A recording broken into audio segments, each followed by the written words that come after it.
며칠 전에 제가 재판을 다녀왔는데 그 중앙지구 앞에는 그 개고기 파는 골목 유명한 데가 있잖아요. 올해에도 또 개고기 찬반 때문에 시위를 하고 있더라고요. 혹시 보셨어요? 네, 맞아요. 항상 매해마다 동물보호단체 카라 뭐 이런 데서 많이 와가지고 집회 뭐 이런 시위 굉장히 많이 하시는데 사실 이것도 되게 문제가 있는 것 같은 게 그분들이 뭐 골목에서 시위를 하시는 거는 뭐 그들의 집회의 자유 이런 것들 때문에 좋은데 사실 들어가시는 식당에 들어가시는 분들한테 굉장히 야만인이다 하면서 손가락질을 하시고 이런 문제되는 행위를 굉장히 많이 하시더라고요. 근데 사실 이게 모욕죄에 해당할 수 있는 거거든요. 네, 맞아요. 그리고 골목에 지키고 있다 하더라도 혹시나 조금 벗어나서 문 앞을 지키거나 이렇게 영업에 방해가 된다면 위력에 의한 업무 방해죄도 성립될 여지가 있으니까 굉장히 위험하죠.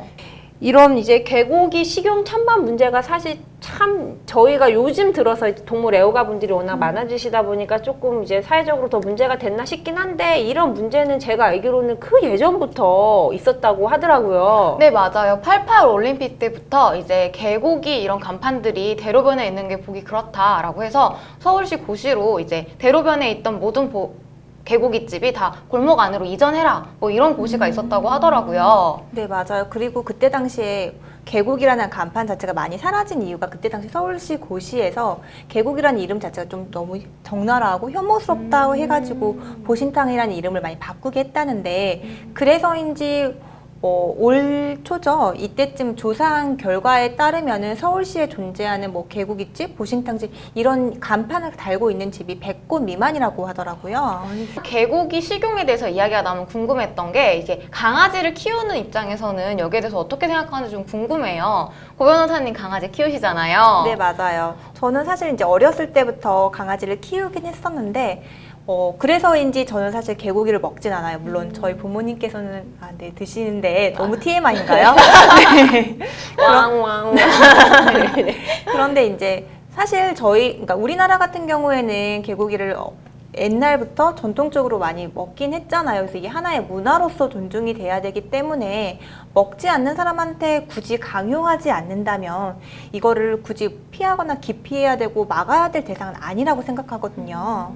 맞아요. 근데 예전 일이긴 한데 프랑스한 여배우가 개고기를 먹는 한국인들 야만인이다 이런 얘기를 했어가지고서는 이제 많은 국민들이 충격도 받았고 그리고 문화적 상대성을 무시한 발언이다라는 걸로 문제가 많이 있었어요. 저희 그래서 그때 막 논술 같은 거 보면은 맞아요. 간접 나왔어요. 문제로 문화적 예. 상대성 뭐 이런 거 이 맞아요. 프랑스 여배우 발언이 어떤지 뭐 생각을 기술해 보시오 이런 거 단골 문제였어요. 그죠? 진짜 문화적 상대성을 전혀 고려하지 않은 발언인 것 같아요.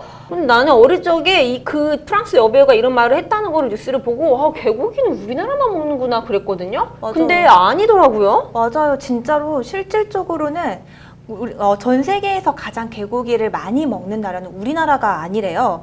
오히려 중국에서 한 해면 한 2천만 마리 이상의 개고기를 식용으로 하고 있기 때문에 비단 이건 우리나라 문제만도 아니고요. 심지어 뭐 중국에서는 개고기 라면도 있다고 하네요. 아니 그러니까 중국 사람들이 먹으면 지금 전 인류의 5분의 1 이상이 먹는 맞아요. 사실 음식인 거잖아요, 이게. 특히 유럽의 스위스 같은 경우에도 식용을 한대요. 대신에 이제 유통은 법으로 금지되어 있더라고 하더라고요. 근데 또 반면에 아시아 국가 중에 대만, 근데 중국에서 파생이라고 하면 좀 그런가요? 어쨌든 중국과 좀 유사한 면이 많은 대만 같은 경우에는 개와 고양이를 식용을 금지하는 법도 있다고 해요. 그래서 만약에 식용을 위해서 개나 고양이를 이렇게 도살한 경우에는 우리나라 돈으로 최대 한 900만 원 정도 벌금까지도 물린다고 하더라고요.